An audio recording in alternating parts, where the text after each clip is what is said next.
Hi, I'm Tyra G, your host of Frankly Speaking with Tyra G. Welcome again to our virtual global gathering of phenomenal women and those of you who love them.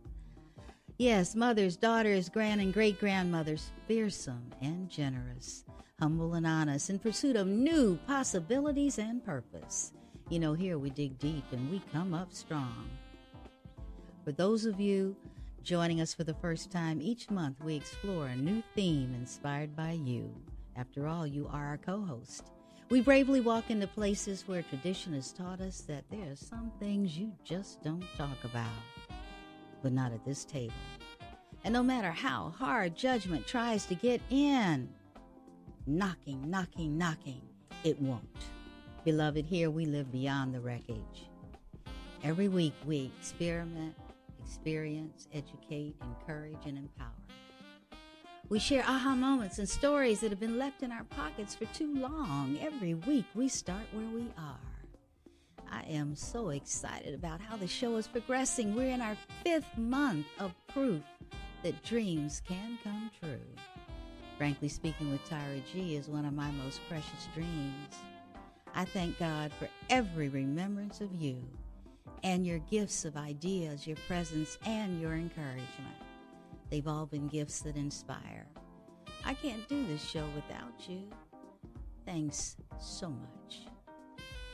You're listening to Radio Fairfax, Virginia, on your TV, computer, or mobile device. And we are webcast worldwide on the internet at www.radiofairfax.org every Saturday evening at 8 p.m. Should you miss us, no worry. You can catch our podcasts on YouTube, Frankly Speaking with Tyra G. And if you just feel like connecting with me offline, you know I love that. It's easy. Email me at tyra@tyragarlington.com. Thanks so much for tuning in. Thank you, Naomi Nero, for composing and performing our Frankly Speaking theme song and for naming it I'm Listening.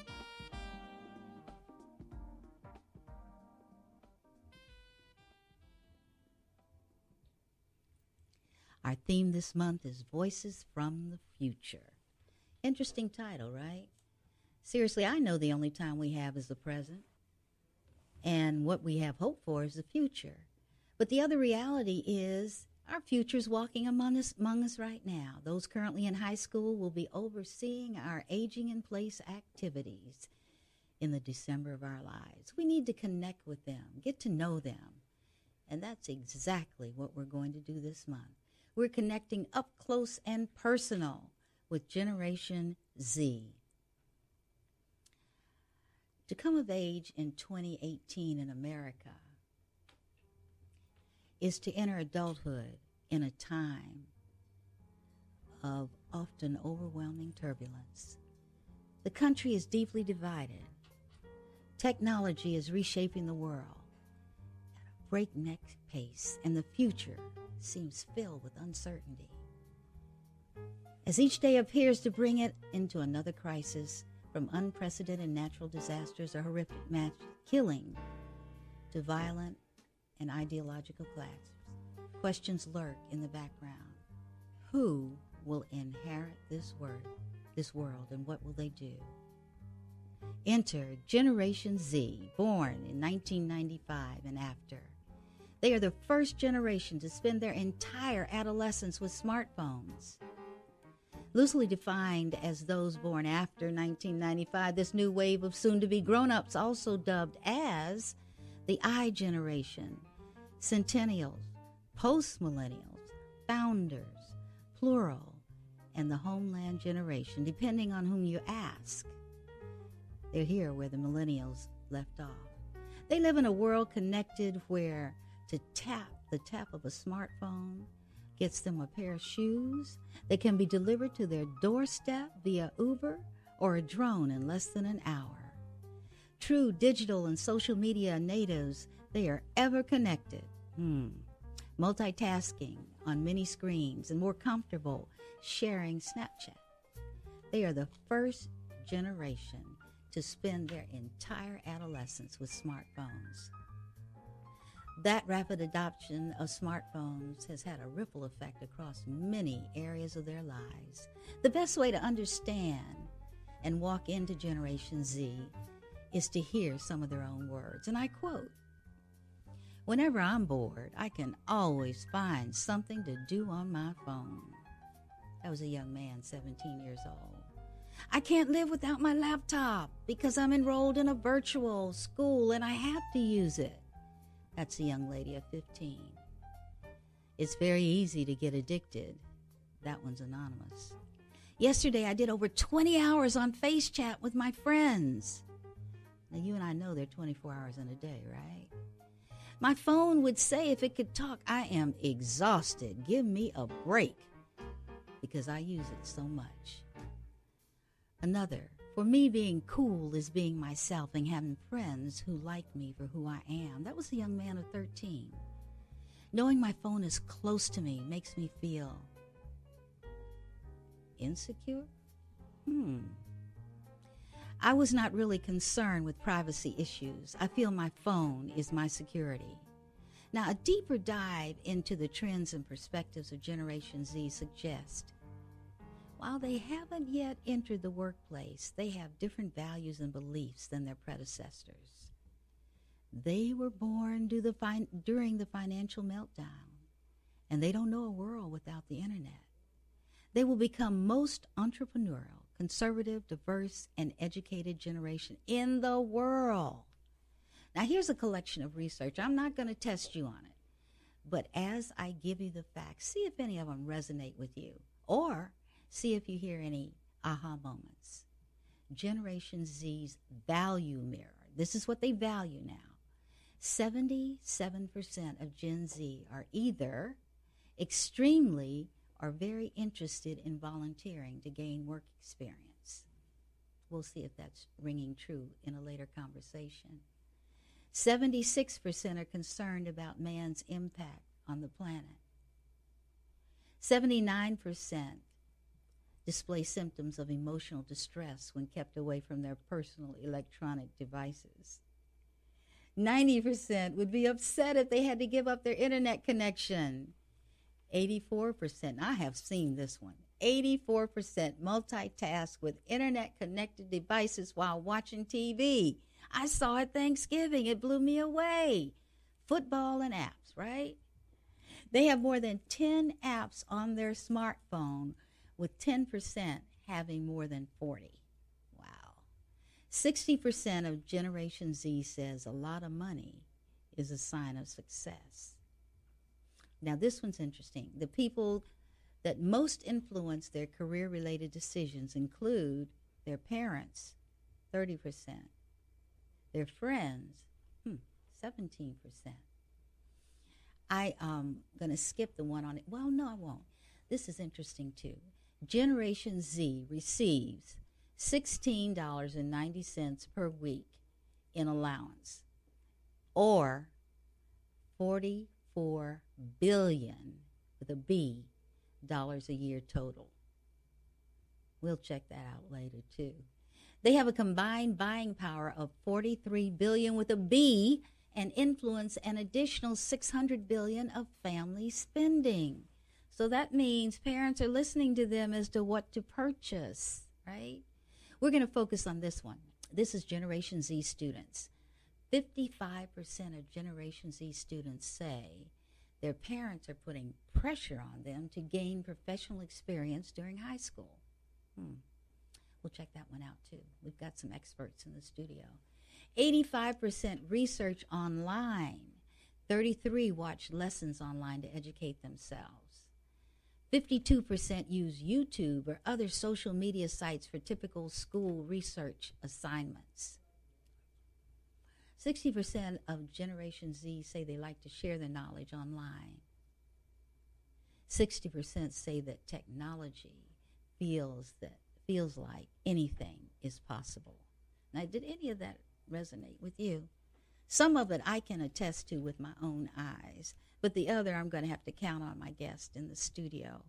After a quick break, I'm going to have you meet them, and they're sitting here so anxiously waiting.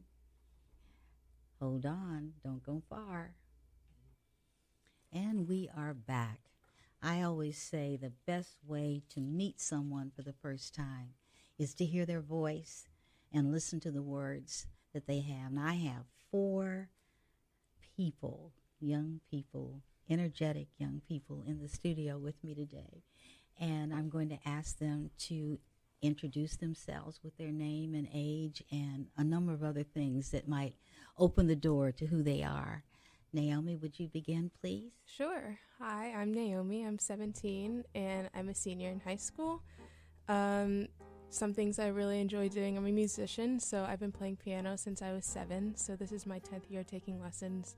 I love participating in competitions. I also play for my junior choir at my church. Also, I play guitar, and I love to write music. In addition to that, I'm a gymnast, so I've been doing gymnastics basically since I could walk, and this is my 2nd year being captain of the gymnastics team at my school, so it's something I really enjoy, going to competitions every week during the winter, so it's something that I love.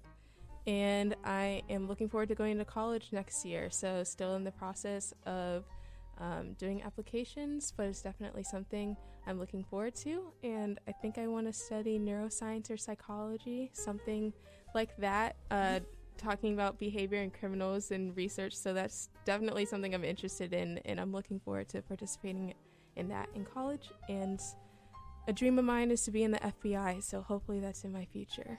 So, yeah. Well, you're well prepared. You're going to be an athlete so you can chase the criminals if Definitely. you can't get to them through computers and other ways, right? True. Have you thought about greater competitions than what you're doing now? Like in the music, or? I'm sorry, in gymnastics. Oh, in gymnastics. It's definitely been on my mind, but being in gymnastics for so long, I'm not sure if that's something for my future, but I'm enjoying where I am now in the last couple competitions I have in the high school season. Okay, yeah. You know what brought that on in my mind, of course, is the Olympics, the Of Winter course. Olympics. You know, is she going to do that? Not this time. Not this time. Okay, so what you're telling me is neuroscience, psychology, Yes. chasing criminals, FBI, and all the while you're going to be playing beautiful music to them, right? Yes. All at the same time. Awesome sauce.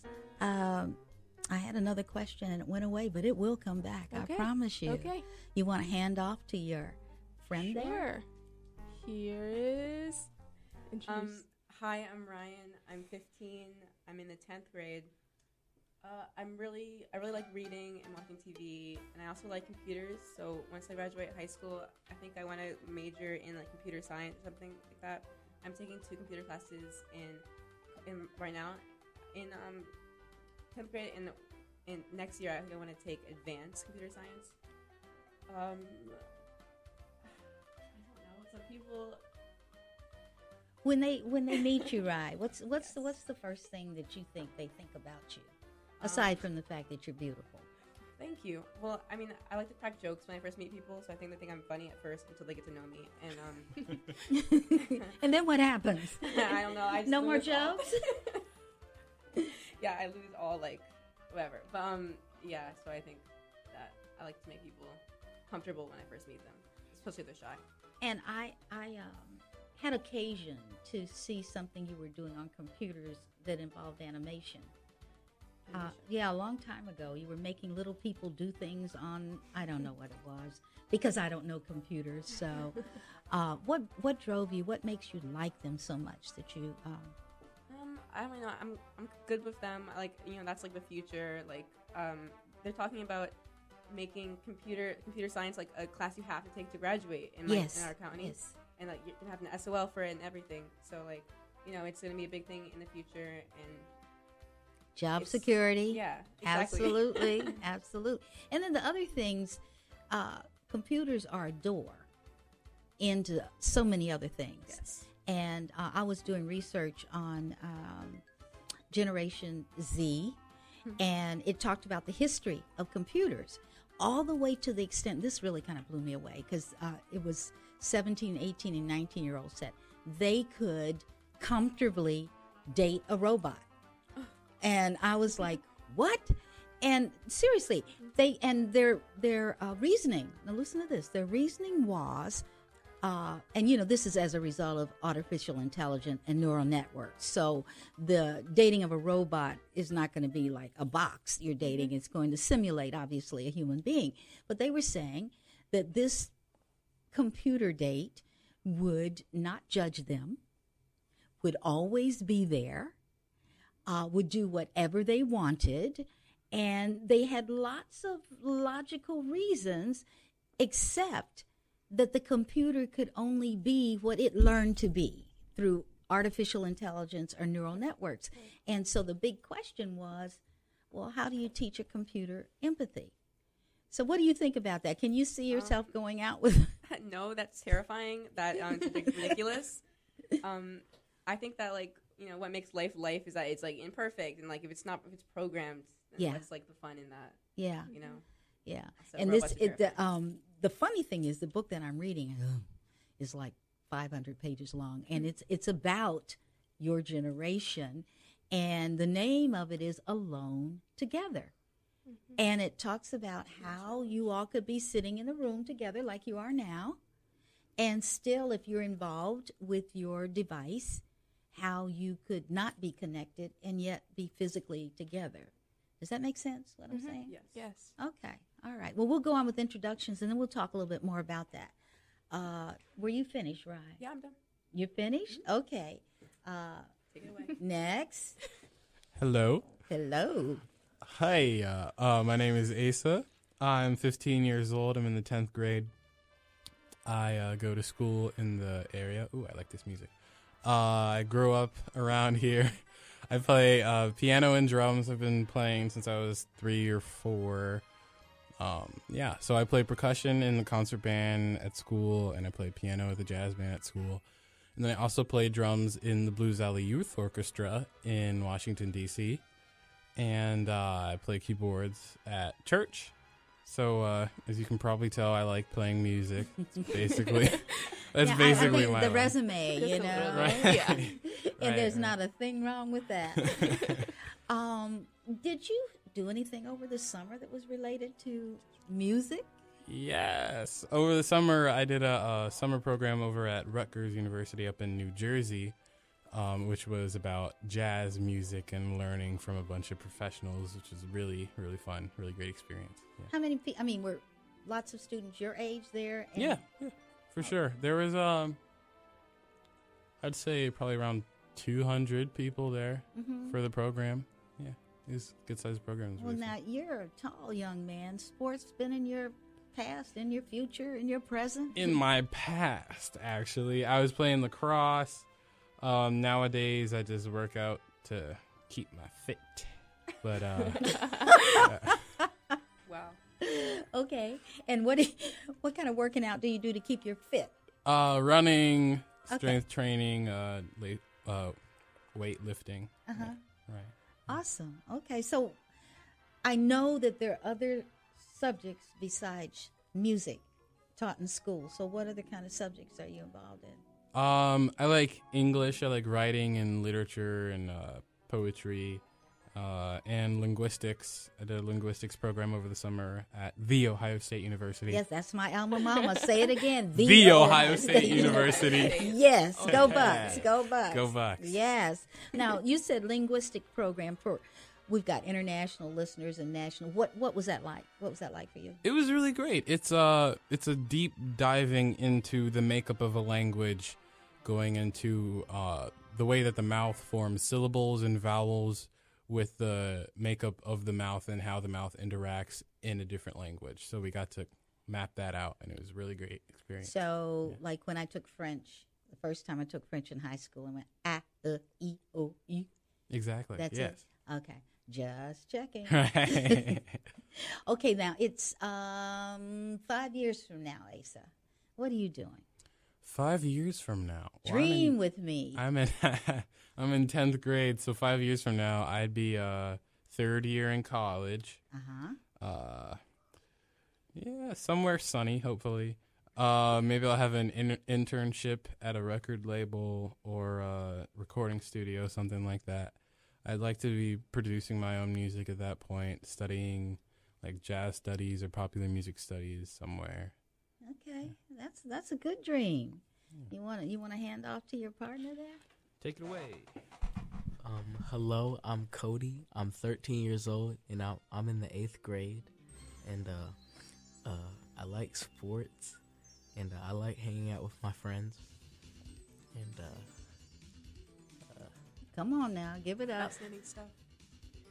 Sports, come on now. I think I know that you're involved in some sports. specifically basketball and football. And what positions are you playing? In football, I play wide receiver and cornerback, and in basketball, I play shooting guard. Are you any good? Yeah, I'm pretty decent. And you know what most people know about sports is you're a work in progress, right? Yes. It is a process. It is not an Yes. event. Okay, so I know you dream, Cody. Tell me what your life is like in a good 3, 4, 5 years. Now you caught up to all the other people around this table. So what are you doing? How are you spending in your time? 3 or 4 years, so I'm in 8th grade now. In high school, So college. yeah, You're in high school. Are you still playing sports? Most likely, yes. Yes, If you had to choose, which would it be? football. All right. Okay. That sounds like real to me. Awesome sauce. Okay. So, listening audience, do you think you have a better feel of who my peeps are around the table? That's a yes, I guess. I asked them to think about something, and I'm serious about this, and that's why I want them to think about it. Something is happening in our world today with young people at increasing numbers, and it's also happening with adults, and that is people holding power over other people, people being strong and making others feel weak, and it's called bullying. And I asked our team today to role play, because the research I'm reading about the amount of bullying in schools is amazing as well as heartbreaking. So I asked them to role play, and we're going to go into a high school, and we are going to have them as a mediation team, and that means that they talk to students and they talk to teachers and they talk to principals, and they are respected and trusted, and they solve problems. So I'm going to ask them to listen to a story on bullying, and once I've read it, we're going to see what we can come up with in the role of the mediation team. Okay? The name of this story, actually, this is a actual story submitted to a student in a school who's been the victim of bullying. He starts out saying, this story is both a cry for help and a petition for change. I'm being bullied. I wish I was able to pinpoint a specific child or even a specific small group of people. But unfortunately, I'm not able to. This is because I'm a target for many different students. Many of them enjoy starting rumors about me, spreading lies, and even making up absurd stories. None of these rumors have any truth to them, but they become widely popular among the student body. Aside from the rumor spreading is the isolation. There have been several occasions when I've been forced to work alone on group projects because none of the students in the class are willing to let me into their group. During many periods throughout the school day, I'm forced to sit alone in silence in the corner of the classroom because no student is willing to give me the time of day to converse with them. I'm currently at a loss of actions that may be taken next because it seems as though I have no options. I want to write to you to express my problems and hopefully comfort others that may be feeling the same way. So, mediation team, you heard him, his cry for help. What would be the first thing each of you might say to this person? What would you say? Because to me, it takes a lot for someone to sit down in front of you and say, I need help. I hurt. I don't know how to fix me. I'm alone. Who wants to start with that? I'll start. Okay, Naomi. I would first say that, one, you are not alone, and that's a really important thing to express. I think that there are a lot of situations that people are put in where they feel like they are alone, especially in a bullying situation, but first and foremost, you're not. And then just that I'm so thankful that you trust us to be able to come and present the situation, because we know that it's going on, but part of the reason why there isn't much we can do about it other than spread awareness is that people aren't coming forward and telling us when it is happening. So I would just say thank you for coming and trusting us with this situation that you've been dealing with. So you are going to say to him, thank you. It may be the first thank you he's heard from a schoolmate in a year. Yeah. And you're thanking him because he trusts you and because he came forward.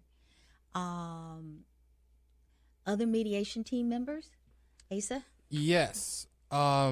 First of all, well, what I would say is don't let what other people think about you enter your mind as like who you are. Like, keep a good self-confidence in the fact that you came for help about this shows that you respect yourself and you see that something needs to change and you want something to change and the situation for yourself. So just to keep your head up and keep your pride, I mean, moderately, of course, but keep your self-confidence, you know, because people can think what they want about you, but you know who you are. Other thoughts? Cody, what would you say to, okay, you're out on the basketball court, and this guy is sitting in the bleachers all by himself every practice, and you hear about this letter from him, and you remember him as the guy sitting in the bleachers all alone. Would you approach him? What would you say to him? Yeah, I say, like, I'd ask him, like, what's wrong? And, like, why do you sit alone? And then, like, he answers, like, the letter. And then I just be like, kind of what Asa said. Just, like, don't let what other people say about you affect you, and, like, keep your self-confidence up. I have a big question for each of you, actually, to think about. He came, he needs help. Would you, Cody, say, man, you want to shoot some baskets sometime? Yes. You see what I'm saying? Then would you engage him? Because obviously Yes. connecting is important to him, right? Rhyann, what would you say to him?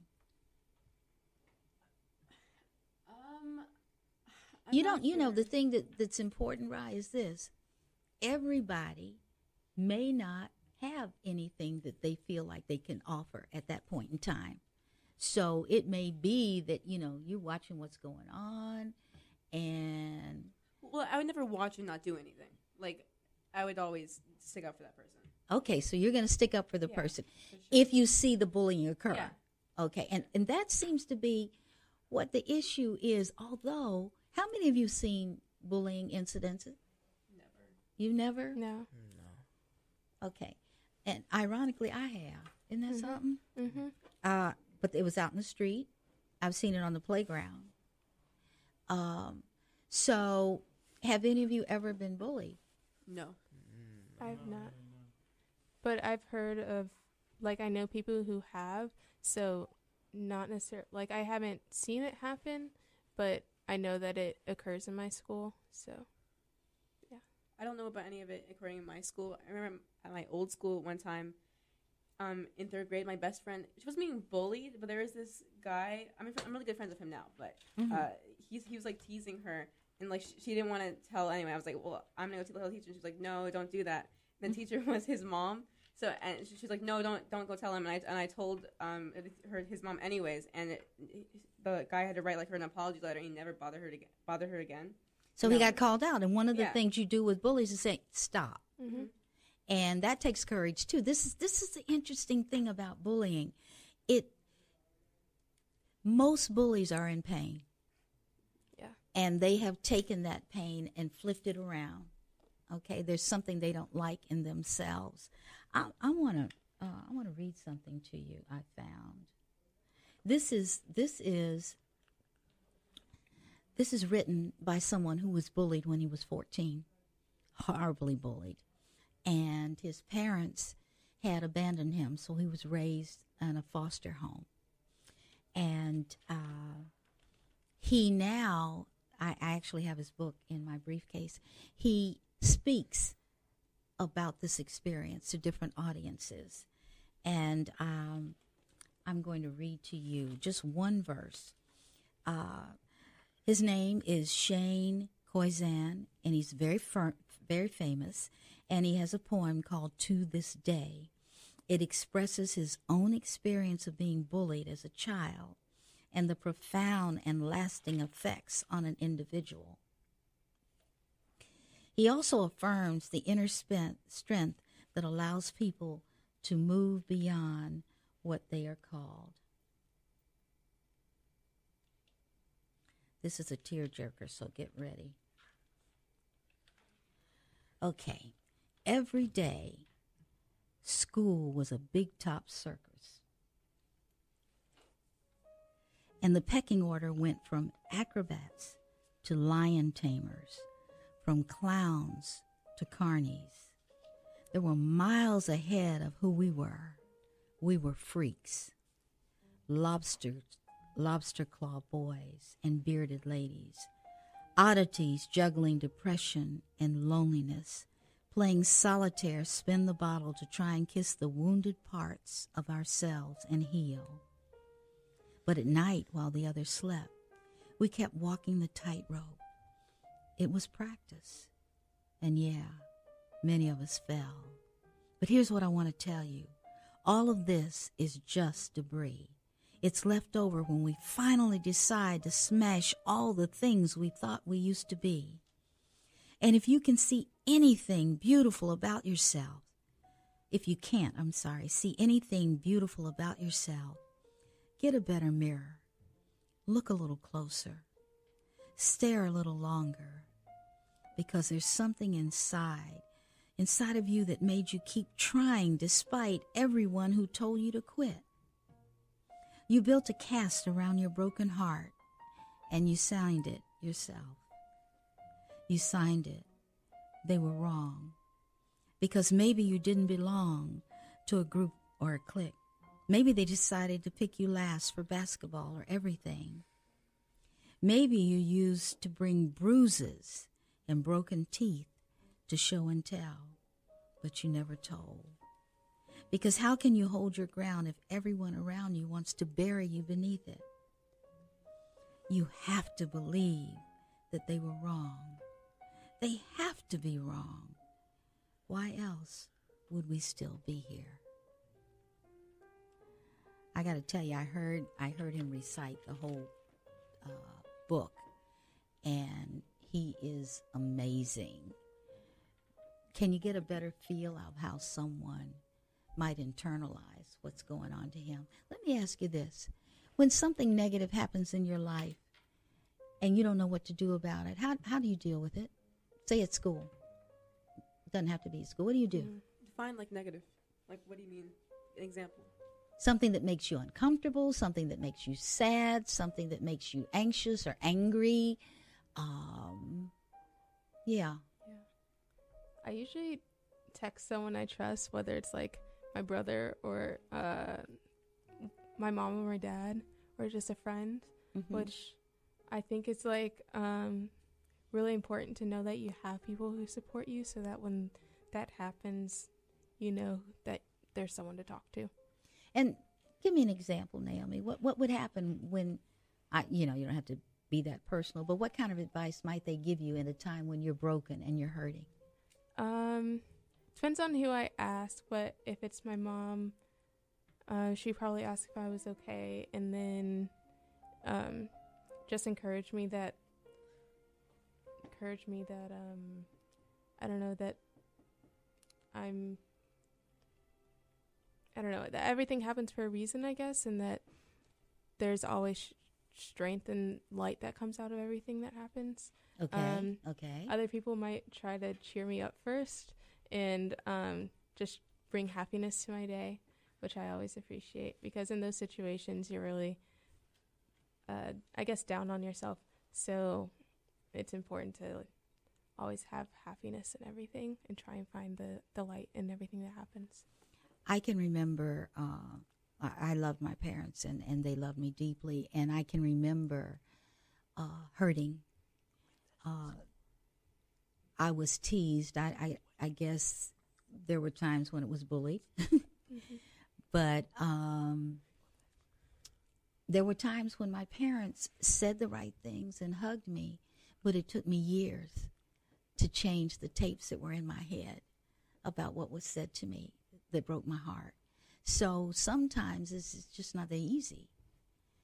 Have any of you ever experienced anything that you carry hurt around?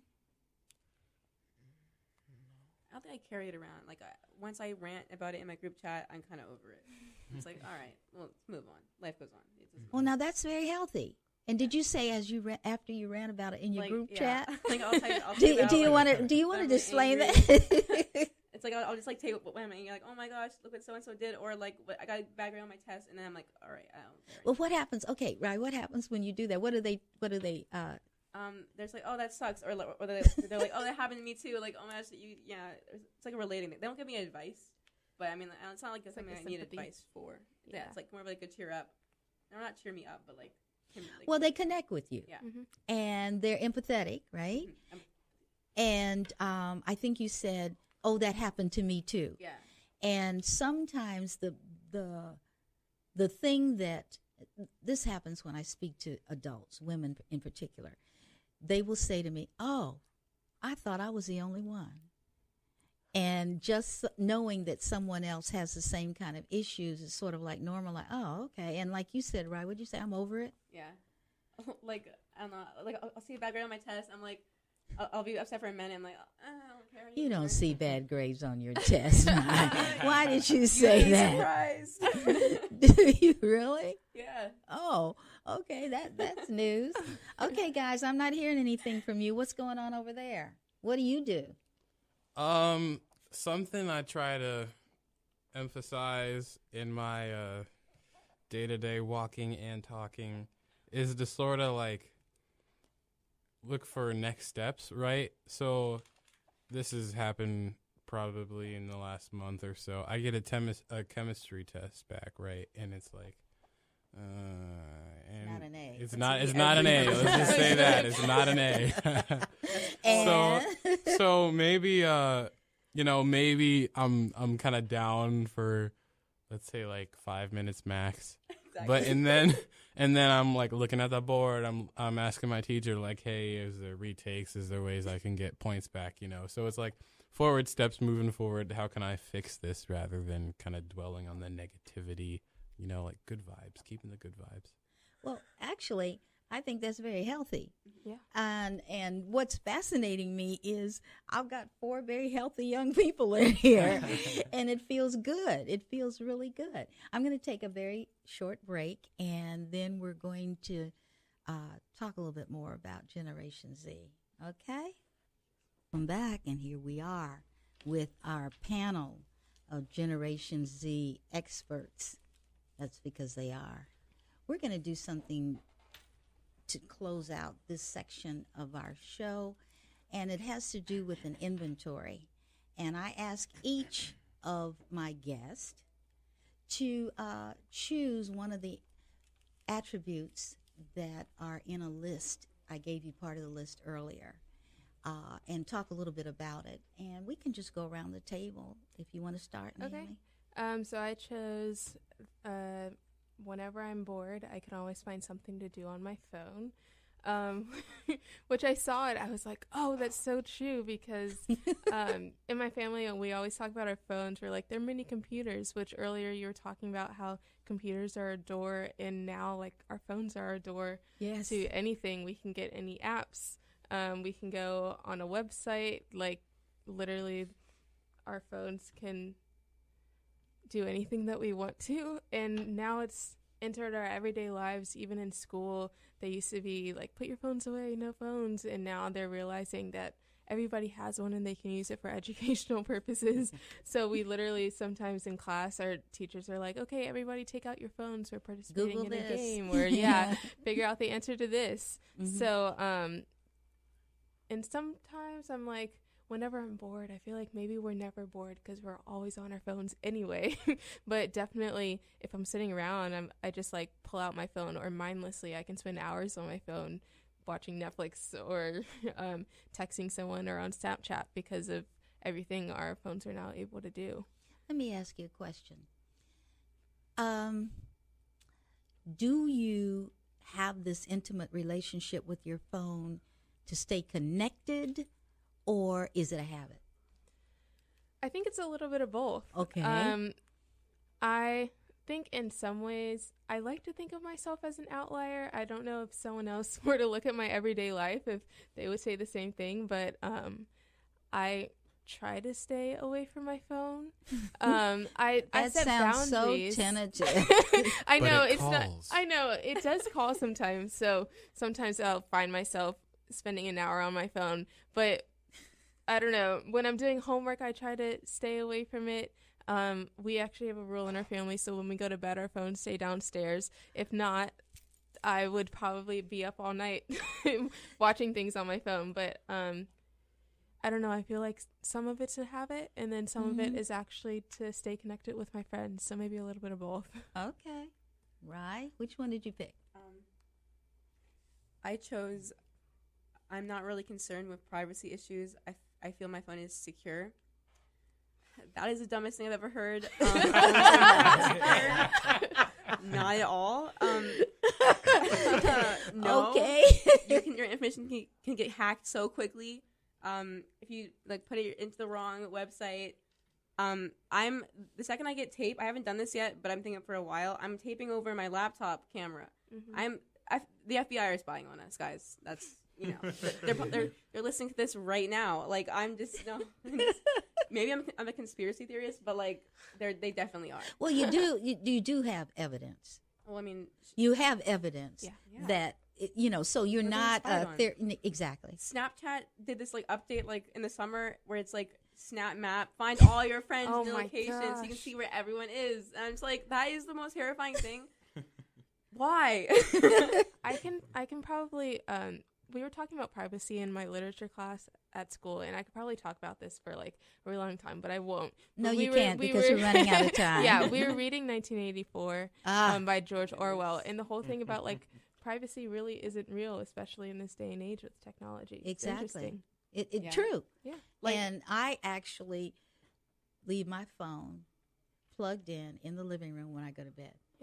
Oh, I don't do that, but I know I'm like really worried about getting stalked. I have friends who like don't have any social media, and I don't know how they survive because I like being in everyone else's business, but I don't want people being in mine. All right. How Yeah, I don't ever post on social media. Like I have all of them just to stalk other people. Okay. All right, fellas, it's your turn. We got a couple of minutes. All right, so mine was yesterday. I did over 20 hours on Face Chat with my friends. So this was first thing that came to my mind is hopefully this is an exaggeration because there are 24 hours in the day, and according to my calculations, if someone were to spend 20 out of 24 hours on Face Chat during the day, that would mean that roughly 83% of their day was spent on this so-called Face Chat. I have a friend named Jillian, and she's gonna watch this. I mean, listen to this, but I guarantee you she's done that. There's no, yeah, for sure. Okay.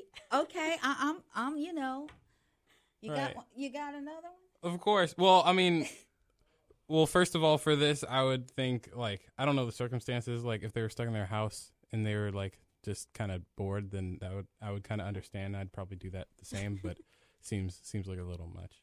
Give Cody one last chance. We got a minute or two. Okay, so I chose my phone would say, "I'm exhausted. Give me a break," because I use it so much. Yeah, I do use my phone a lot.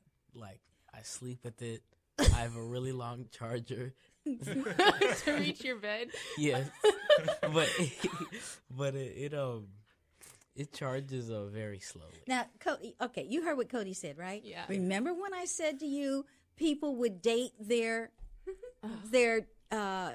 computers? Yeah. Never. AI. Okay, but what I'm saying is you don't want to be separate from it. We're like dating Yeah, our but I don't wanna phones. date it. Like, it has to buy me things. Like, and I it like- can't do that if it's a robot. That's just my money coming out of my account that they're spending. That's a no. Oh, okay. Now, listeners, this is so real. It took them a while to get to this point, but I love each and every one of them, and I'm grateful to each and every one of them. And I have a doggy bag, and I always promise to leave you with a little thought to carry over during the week. I call it. I don't know what I call it anymore. Anyway, I just want you to know that I am going to read something to you that I love, and it's for parents who want to say something to your children to let them know that they are worthy and that they are not their circumstances. And actually, the lyrics are to a song by JoJo, and it's called Exceptional.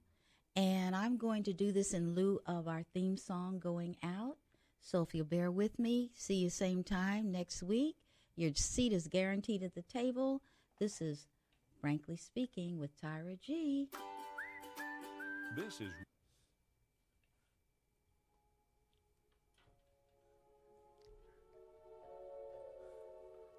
You're beautiful, but you don't know.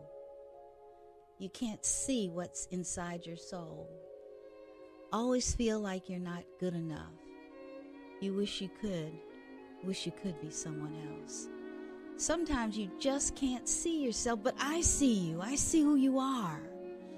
You're exceptional, just the way you are. You don't need to change for nobody. You're incredible. Anyone can see that. When will you believe that? You're nothing but exceptional. You never think you measure up, never smart or cool or pretty enough, always feeling different from all the rest. You feel so out of place. You think you don't fit in. I think you're perfect in the skin you're in. You're just perfect the way you are. You're exceptional the way you are. You don't need to change for nobody. You're incredible. When will you believe that? You're nothing but exceptional.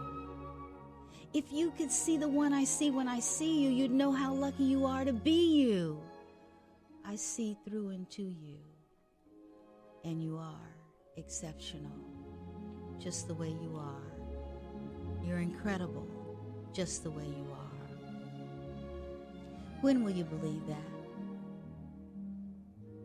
That you're incredible? When will you believe that? You're nothing but exceptional.